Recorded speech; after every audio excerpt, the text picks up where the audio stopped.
요한복음 7장 25절에서 8장 1절.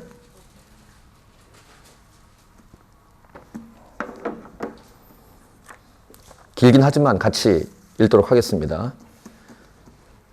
요한복음 7장 25절에서 8장 1절. 같이 읽겠습니다. 시작. 예루살렘 사람 중에서 어떤 사람이 말하되 이는 그들이 죽이고자 하는 그 사람이 아니냐. 보라 드러내게 말하되 그들이 아무 말도 아니한도다. 당국자들은 이 사람을 참으로 그리스도인 줄 알았는가. 그러나 우리는 이 사람이 어디서 왔는지 아노라. 그리스도께서 오실 때는 어디서 오시는지 아는 자가 없으리라 하는지라. 예수께서 성전에서 가르치시며 외쳐 이르시되 너희가 나를 알고 내가 어디서 온 것도 알거니와 내가 스스로 온 것이 아니니라.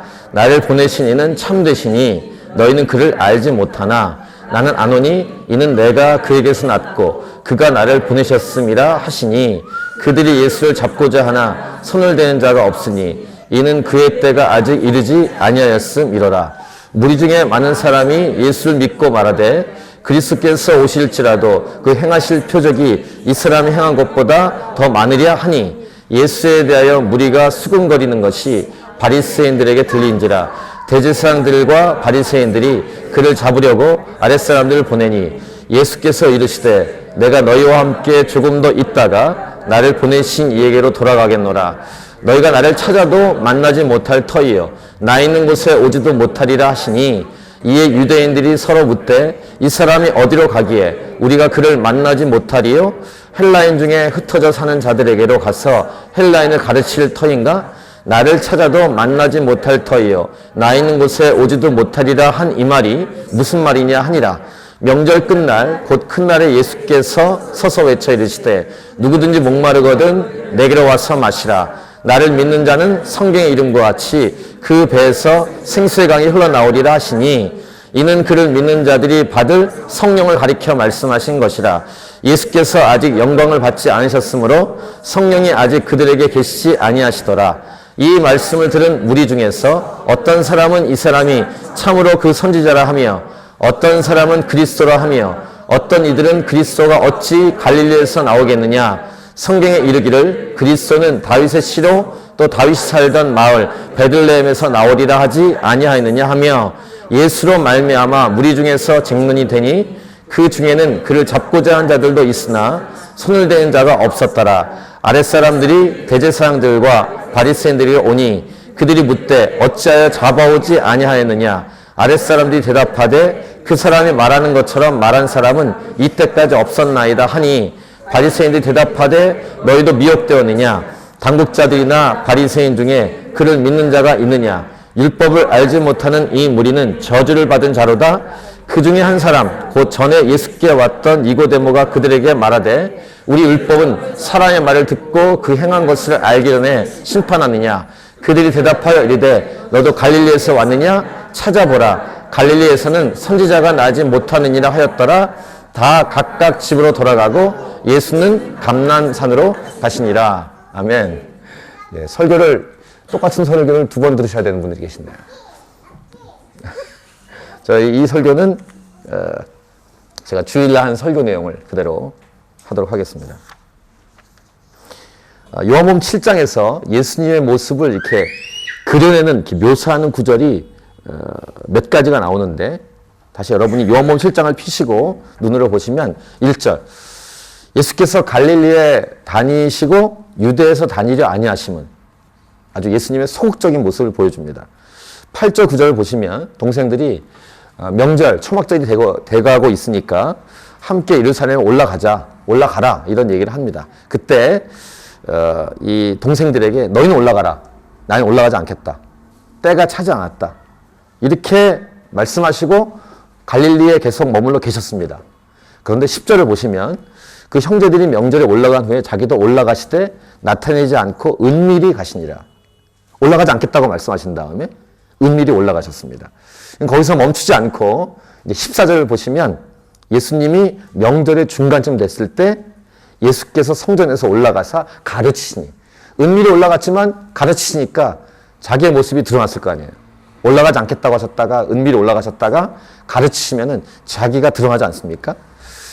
그 다음에 28절을 보시면 대화 중에 예수님이 약간 흥분하십니다. 그래서 예수께서 성전에서 가르치시며 외쳐 이르시되, 이게 cry out 또는 proclaim 이렇게 번역을 하고 있습니다. 그 다음에 아주 하이라이트는 37, 38절입니다. 명절 끝날, 이 마지막 날, 큰 날에, 이 마지막 날을 큰 날이라고 부르는데 예수께서 이제 stand up, 일어나십니다. 그리고 외쳐 이르십니다. 이 점진적으로 예수님의 모습이 소극적인 모습에서 숨어 계시려고 하다가 은밀히 올라가셨다가 드러내시고 이제는 외치시고 이제는 서서 외치시고 하는 이렇게 액션이 커지는 이 모습, 이것이 요한복음 7장에서 아주 두드러진 예수님의 모습인데 그 이유가 무엇일까? 예수님은 이제 나중에 십자가에 죽으시고 부활한 다음에 승천하시죠? 하늘에 올라가십니다. 그런데 사도행전의 사건 중에서 스테반이 순교당할 즈음에 예수님이 하나님 보좌 우편에 앉아 계시지 않고 일어서시는 모습을 이 스테반이 봅니다. 잠깐 읽어드리면 사도행전 7장 55, 56절 스테반이 성령 충만하여 하늘을 우러러 주목하여 하나님의 영광과 및 예수께서 하나님 우편에 서신 것을 보고 서 있는 것을 봅니다. 스테반이 너무 놀라워서 56절 말하되 보라 하늘이 열리고 인자가 하나님 우편에 서신 것을 보느라 그 다음에 돌에 맞아 죽죠. 아마도 스테반이 돌에 맞아 죽는 모습을 하늘에서 예수님이 그냥 앉아서 보실 수가 없었던 것 같습니다. 그러니까 일어서신 이유가 무엇일까? 일어서실 수밖에 없는 이유가 무엇인가? 오늘 본문에도 일어서서 외칠 수밖에 없는 이유가 무엇인가? 우리 하나님은 목석이나 돌, 금이 아닙니다. 살아계신 인격적인 분이시죠. 이 말은 뭐냐면 반응하시는 분이십니다. 우리도 하나님께 반응하는 것이 찬양과 경배 아니겠습니까? 하나님도 우리의 찬양과 경배를 향해서 우리의 모습을 향해서 하나님이 우리를 향해서 반응을 하시는 분이시다 라는 사실을 알 수 있는데 잠깐 이 신에 관한 신이라고 믿고 있는 이 대상에 관해서 시편 기자가 하는 표현이 있습니다. 시편 115편에 우상에 관한 얘기를 하고 있는데 이 시편 기자가 뭐라고 하냐면은 그들의 우상들은 은과 금이요 사람이 손으로 만든 것이라. 그 바로 위에는 하나님은 살아계신 분이라는 얘기를 한 다음에 우상들에 대해서 이렇게 표현합니다. 입이 있어도 말하지 못하고 눈이 있어도 보지 못하고 귀가 있어도 듣지 못하고 코가 있어도 냄새 맡지 못하고 손이 있어도 만지지 못하고 발이 있어도 걷지 못하고 목구멍이 있어도 작은 소리조차 내지 못하느니라. 이렇게 우상들을 묘사한 다음에 충격적인 이 표현을 하는데 우상들을 만드는 자들과 그것을 의지한 자들이 다 그와 같다 이렇게 말합니다. 그러니까 우상을 섬기는 사람이랑 똑같다 이렇게 시편 기자가 말하는. 그러니까 여기 시편 기자가 말하는 이 충격적인 우상들을 만드는 자들과 그것을 의지한 자들은 지금도 그런 사람들은 하나님을 생각할 때 자기 수준으로 생각합니다. 하나님을 자기 수준으로. 근데 진짜 하나님을 믿는 사람들, 예수 믿는 사람들은 하나님이 어떤 분이신지 알죠. 하나님과 우리가 교제하니까, 예배하니까. 하나님은 살아계신 분이시고 우리의 삶에 반응하시는 분이라는 사실을 우리는 경험하고 믿고 있죠.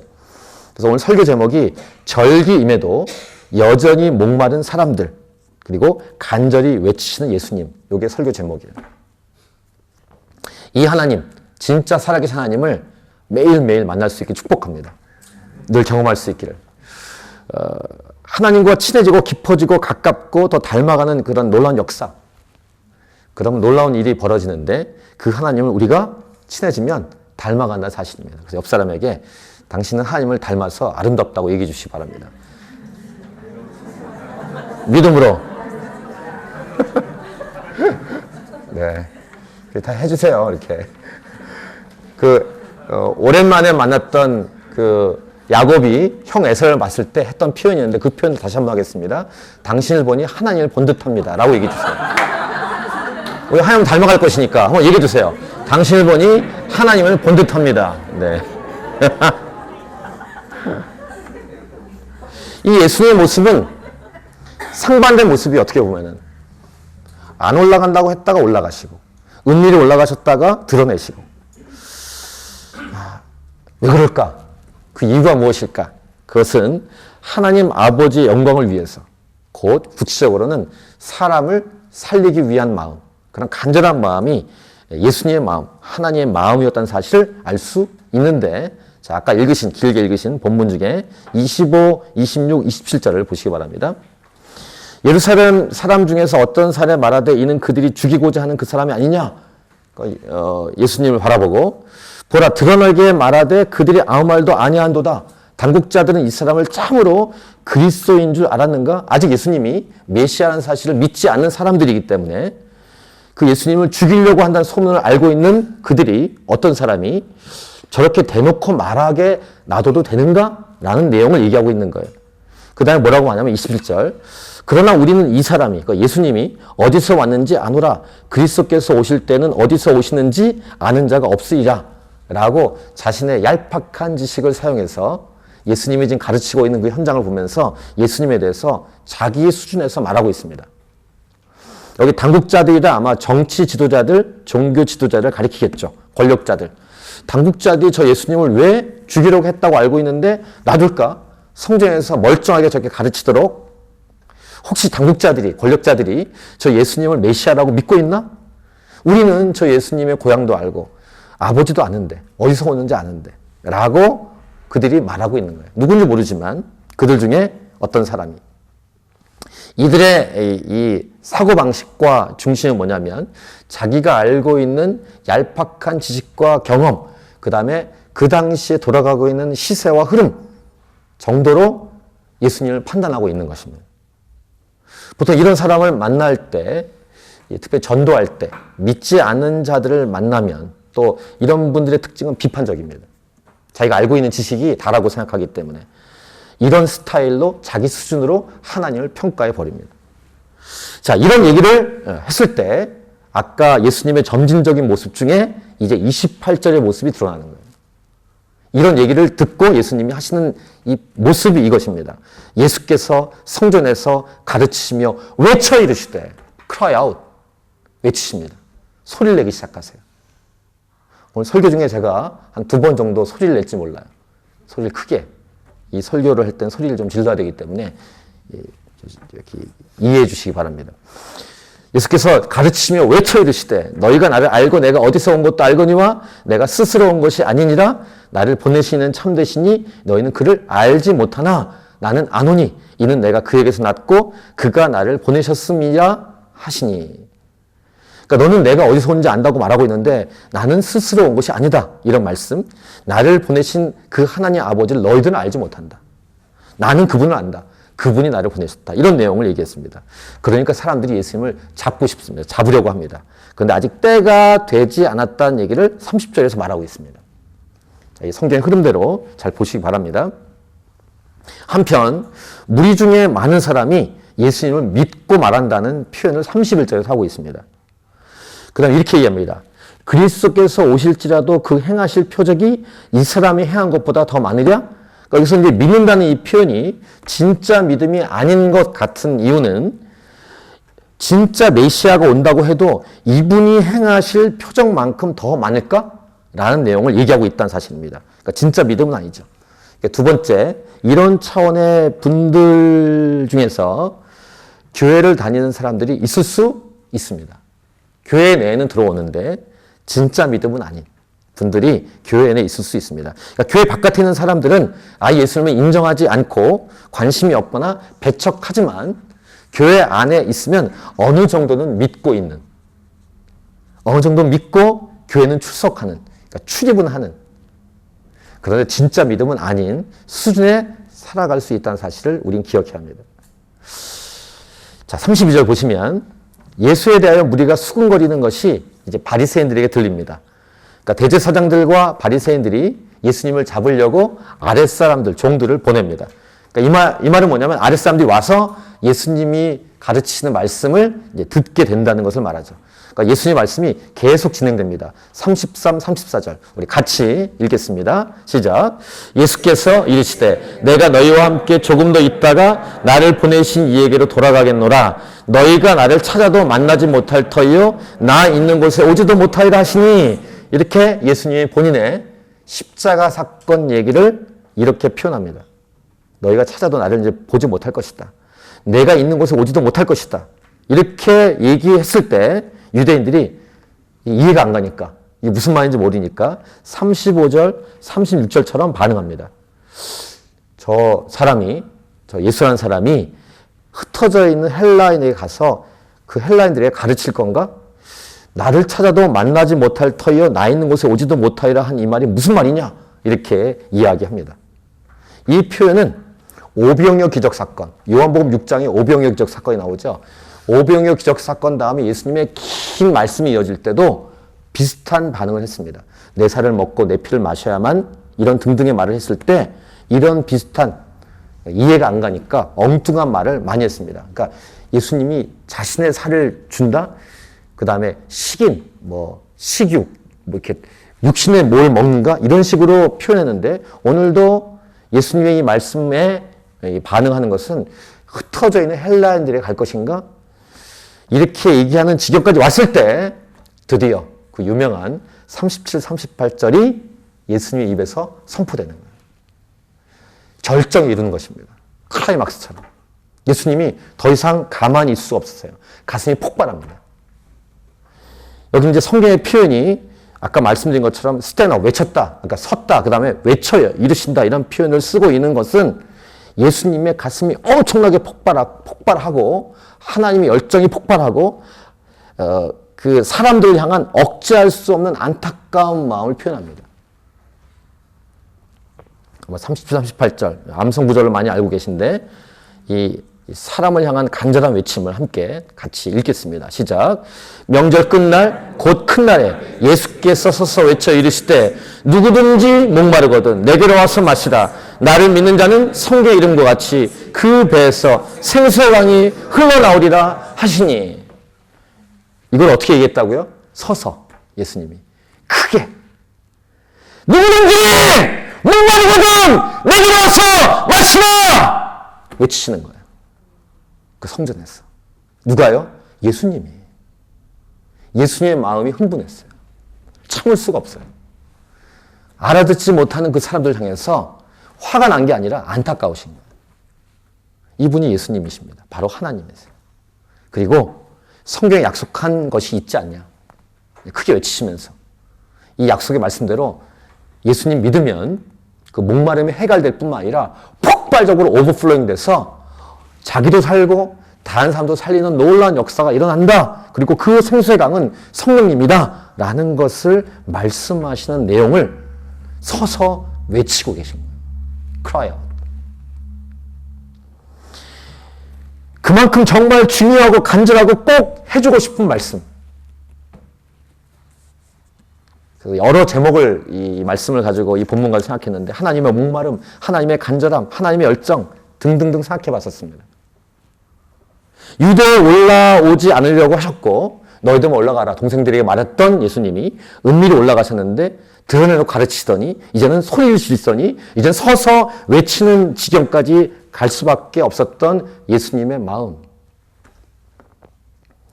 이 내용이 그렇게도 중요한 내용이었는가? 잘 들으십시오. 사람들은요 아무리 절기를 그러니까 오늘날 말하면 예배를 많이 드려도 여전히 목마르다는 사실을 기억해야 돼요.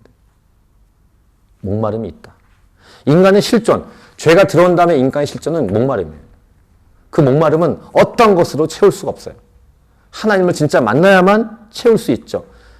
초막절이라는 그 절기를 지내고 있지만 마지막 날까지 왔지만 여전히 하나님과 상관없이 목마른 그 사람들을 바라보고 예수님, 하나님이신 예수님은 견딜 수가 없는 거예요.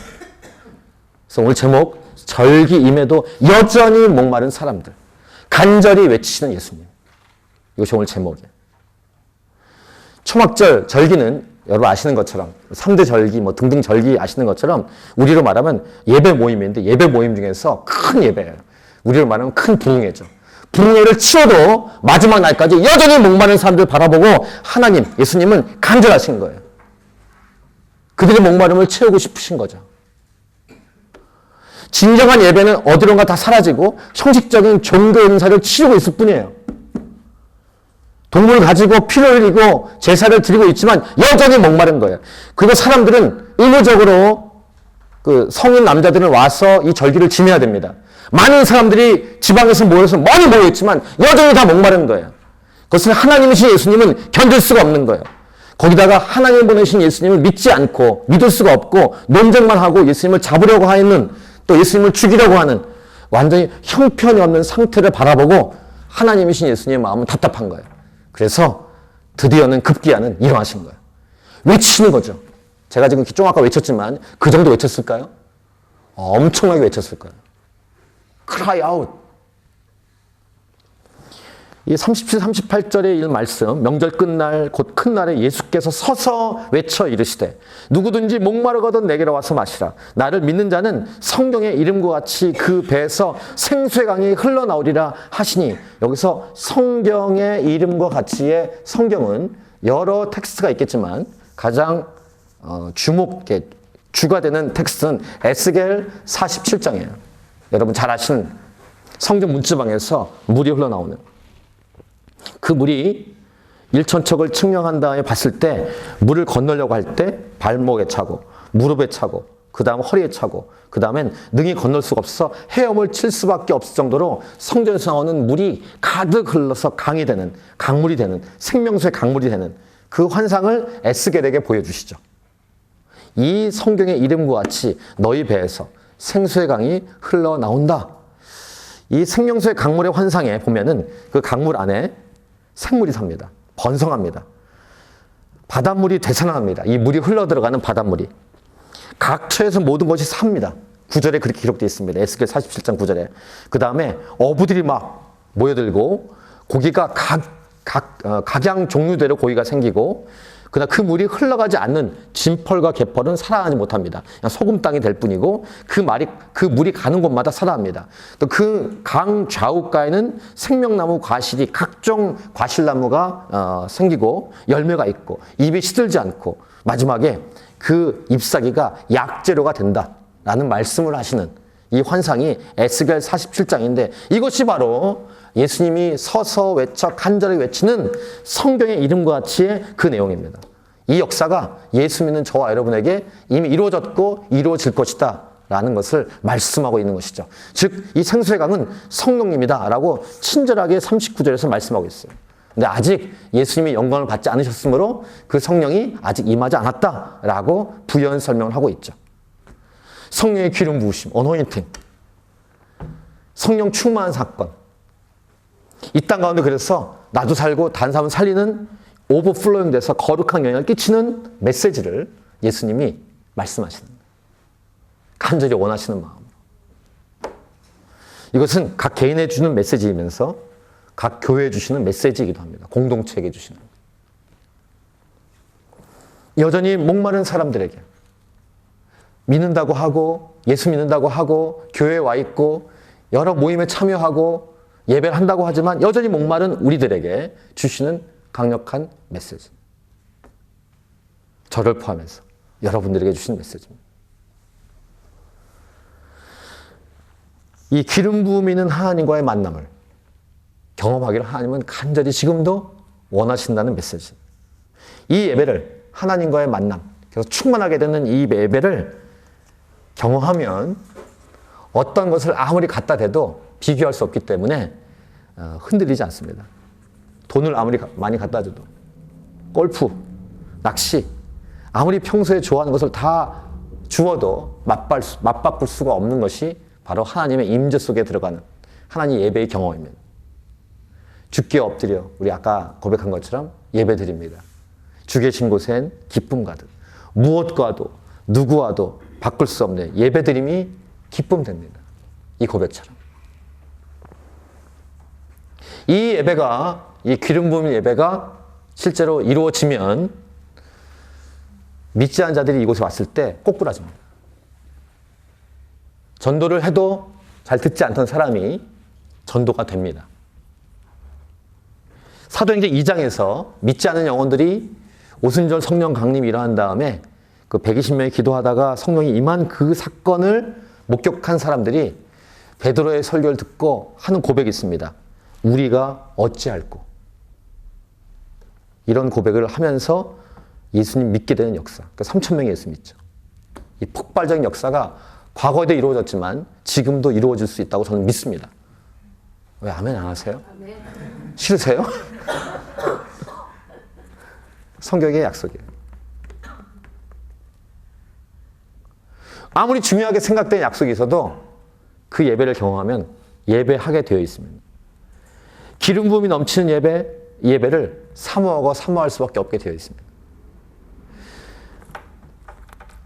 한 사람 한 사람이 이런 성령이 충만하여 이 땅을 살아갈 때 믿지 않은 자들에게 끼치는 영향력이 있습니다. 이 사도행전을 보면은 바울 일행이 전도하러 다닐 때 귀신이 소리지고 나가고 병이 고쳐지고 믿지 않은 자들이 꼬꾸러지는 일이 일어났는데 그런 놀라운 역사가 성령 충만한 저와 여러분을 통해서 일어날 수 있다는 것을 기억해야 합니다. 그리고 소망해야 돼요. 사모하고. 나에게 이 사건이 이루어지도록. 물론 아직 예수님이 39절 설명처럼 예수님의 때, 예수님이 십자가에서 아직 달리지 않았기 때문에 성령님이 아직 임하지 않았지만 이 사건은 우리에게는 이미 이루어진 사건이에요. 그 당시 사람들은 아직 임하지 않았어요. 그래서 어떻게 합니까? 이 얘기를 들은 다음에도 더 강력하게 논정합니다. 40절, 41절, 42절. 아까 어떤 사람하고 비슷한 표현을 또 씁니다. 이 말씀을 들은 무리 중에서 어떤 사람은 이 사람이 참으로 그 선지자라 하며 어떤 사람은 그리스도라 하며 어떤 이들은 그리스도가 어찌 갈릴리에서 나오겠느냐. 성경에 이르기를 그리스도는 다윗의 씨로 또 다윗이 살던 마을 베들레헴에서 나오리라 하지 아니하였느냐 하며 아까도 어떤 사람이 예수님에 대한 얄팍한 지식을 말했지 않습니까? 지금도 마찬가지로 어떤 무리 중에 어떤 사람은 자기가 알고 있는 지식을 얄팍한 지식을 말할 뿐이에요. 여기 사도 요한이 더 설명하진 않았지만 실제로 예수님은 베들레헴에 태어났죠. 근데 42절에서 말하는 이 사람은 예수님이 베들레헴에서 태어난 것을 모르고 있어요. 뭐 아는 것 같은데 잘못 알고 있는 것입니다. 근데 베들레헴에서 오래 살지 못했습니다. 우리 3개월 있으면 크리스마스 다가오는데 베들레헴에 태어났지만 헤롯 왕이 죽이려고 하기 때문에 2살 밖의 아이는 다 죽이려고 하기 때문에 피신해서 애굽에 갔다가 다시 돌아왔을 때 갈릴리 근처 나사렛에서 사셨기 때문에 예수님은 나사렛 사람이라고 알려져 있어요. 근데 베들레헴의 고향이죠. 그러니까 이 사람은 잘 모르고 말하고 있는 거예요. 아는 척하는 사람. 보통 이렇게 아는 척하는 사람은 이렇게 지식이 좀 적습니다. 지식이 많은 사람은 말하지 않습니다. 지식이 없는 사람일수록 많이 말하는데 여러분이 이렇게 인터넷 열고 웹사이트 열면은 이런 지식들이 참 많습니다. 근데 거의 쩡크 소식이에요. 거짓말이 많습니다. 저도 이렇게 뭘 알기 위해서 웹사이트를 이렇게 구글링이나 해보면은 많은 그 기독교와 관련된 글들이 사이비종파나 이단들이 많이 글을 올려놓습니다. 뭐 하나님의 안상홍 이런 사람들이 계속 글을 올려요. 계속. 그래서 그런 얘기는 잘 듣지 않는 게 좋습니다. 지금 얘기하는 사람처럼 잘 모르면서 함부로 말하는 사람들. 예수님의 이 강력한 선포와 함께 이 논쟁들이 더 심해져요. 43절 보시면 예수로 말미암아 무리 중에서 쟁론이 되니. 근데 아직 손을 대는 자가 없었더라. 거기다가 아까 앞에서 언급한 대제사장과 바리새인들이 보낸 그 아랫사람들도 그 얘기를 쭉 듣다가 예수님을 잡지는 못하고 그냥 돌아갑니다. 45절 보시면 아랫사람들이 대제사장들과 바리새인들에게로 오니 그들이 묻되 어찌하여 잡아오지 아니하였느냐. 그러니까 아랫사람들이 말합니다. 그 사람이 말하는 것처럼 말한 사람은 이때까지 없었나이다. 그러니까 그 말씀에 예수의 말씀에 이렇게 사로잡힌 거예요. 그러니까 바리새인들이 47절 바리새인 대답하되 너희도 미혹되었느냐? 이렇게 계속 떠드는데 요한복음 3장에 등장했던 니고데모가 드디어 입을 엽니다. 그러니까 요한복음 3장에 그때 밤에 몰래 찾아왔던 이 니고데모가 예수님과의 대화에서 영향을 받았겠죠. 아까 아랫사람들도 영향을 받았잖아요. 예수님과 만난 사람 중에 영향을 받지 않은 사람 없어요. 영향을 받았겠죠. 그래서 니고데모가 뭐라고 하냐면 50절부터 51절 보시면 니고데모가 그들에게 말하되 우리 율법은 사람의 말을 듣고 그 행한 것을 알기 전에 심판하냐? 이렇게 얘기합니다. 그러니까 나머지 바리새인들이 뭐라고 하겠어요? 그들이 대답하여 이르되 너도 갈릴리에서 왔느냐? 이렇게 말합니다. 그러니까 그 당시에 갈릴리에서 온 사람들을 무시했습니다. 천한 사람들로. 너도 갈릴리에서 왔느냐? 갈릴리에선 선지자가 나지 못한다. 이렇게 얘기해 버립니다. 그 다음에 저는 이제 마지막 부분인데 이 후반부 내용이 굉장히 여운에 남았어요. 다 각각 집으로 돌아가고. 그 다음에 8장 1절. 예수는 감난산으로 가시니라. 자, 보세요. 이 무리들 중에서도 계속 논쟁이 되고 계속 이렇게 말씨름하고 계속 이렇게 했고 지금 바리새인들도 서로 니고데모의 말 때문에 서로 계속 이렇게 말을 하다가 끝난 다음에 각각 집으로 돌아갔어요. 이게 뭘까요? 그렇게 목숨을 내놓는 것처럼 정말 중요한 것처럼 떠들고 난리를 치지만 각각 집으로 돌아갈 뿐이에요. 근데 예수님은 감람산으로 가세요. 예수님, 물론 머리 들 곳도 없는 분이라고 성경에 기록을 하고 있습니다. 예수님 말씀하셨어요. 기도하러 가시는 것. 예수님은 일정하게 자신의 그 걸음을 걸어가셨던 분이에요. 이렇게 치우치지 않고. 그리고 결국 영원한 집은 이 땅이 아니라 저 천국이라는 메시지가 되기도 해요. 저와 여러분도 마찬가지예요. 그렇게 중요하게 여기는 것에 목숨을 걸고 핏대 흘리고 싸우고 있지만 사실은 별로 안 중요해요. 중요한 것은 정말 따로 있어요. 예수 그리스도, 천국, 복음. 그거 말고는 우리의 삶에 중요한 것 별로 없어요. 그렇게 떠들고 논쟁하고 싸우고 핏대 흘리고 소리를 지르지만 각각 집으로 돌아갈 뿐이에요. 진짜 중요했다면 집으로 돌아가지 말아야 돼요. 목숨 걸고 해야 합니다. 예수님의 모습을 보십시오. 예수님은 이들은 헛된 것에 핏대 올리고 싸우고 논쟁했지만 예수님은 그 사람들을 바라보면서 사람들의 목마름에 대해서 간절한 마음이 일어나 그 갈릴리에서 머물러 있고 싶었던 분이 소극적으로 움직였던 분이 점점점 은밀히 올라오더니 자기의 모습을 드러내고 소리를 지르시더니 서서 외치는, 그러니까 진짜 열을 내야 될 때 열을 내시는 예수의 모습과 그 다음에 열을 막 내고 있지만 그냥 집으로 돌아가는 무리들과 대조적인 모습을 보여주고 있습니다. 진짜 가치가 있는 삶이 무엇인지, 우리 에너지를 쏟아야 될 것이 어디 있는지, 이 예수의 모습이 바로 저와 여러분이 닮아가야 될 모습인 줄 믿습니다. 예수님이 열정을 쏟는 곳에 우리도 쏟고, 예수님이 중요하게 여기는 곳에 우리도 중요하게 여기고, 이것을 뭐라고 배우셨죠? 영성. 이것이 영성입니다. 라 목사님이 자주 표현했던 표현입니다. 볼 걸 볼 줄 알고, 들을 걸 들을 줄 아는 것. 예수님의 모습을 닮아가는 것이 영성이 깊어지고 영성이 강해지는 모습이라는 사실을 이 요한복음 7장에 있는 모습을 통해서 우리에게 도전하십니다. 가장 에너지를 쏟고 열정을 쏟아야 될 것이 무엇인지 분명히 아셨던 예수님처럼 우리도 오늘 이 성경 말씀을 통해서 우리에게 주시는 메시지를 가지고 예수님처럼 가장 열정과 에너지를 쏟아야 할 때 쏟는 인생. 헛된 곳에 쏟는 게 아니라, 그냥 그렇던 곳에 쏟는 게 아니라 가장 중요하게. 그래서 오늘 이 말씀을 가지고 기도할 때 첫 번째는 이것입니다. 질문 먼저 이렇게 드리고 싶습니다. 여러분은 지금까지 살아오면서 오늘까지 그 많은 논쟁과 말들과 갈등과 싸움과 고민과 생각과 염려, 곧 여러분의 에너지와 열정을 어디에 쏟고 오셨습니까? 이 질문과 함께 여러분의 첫 번째 메시지로 가슴에 새길 수 있기 바랍니다. 나는 어디에 에너지를 많이 쏟았는가? 나의 관심은 어디 있는가? 예수의 모습은 우리에게 도전이 되고 본보기가 되는 것입니다. 그 다음 예수님이 이것이 가장 중요하다라고 판단하셨을 때 어떻게 하십니까? 미루지 않으십니다.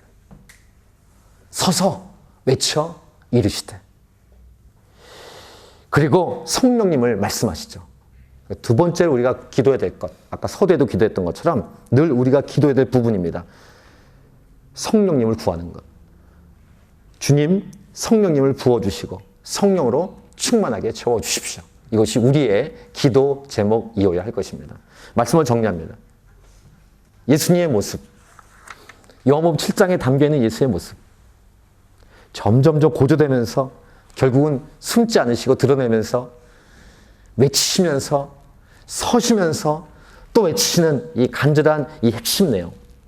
하나님은 우리에게 관심이 있으신데 우리가 성령으로 충만해지기를 간절히 원하십니다. 성령으로 충만해 주실 수 있길 축복합니다. 우리의 기도 제목 가운데 첫 번째로 성령 충만을 넣고 기도할 수 있길 바랍니다. 그러면 예수의 모습처럼 가장 에너지를 쏟고 열정을 쏟아야 할 곳에 쏟는, 그러니까 허비하지 않는, 값어치는 인생을 살아가게 될 것입니다. 할렐루야.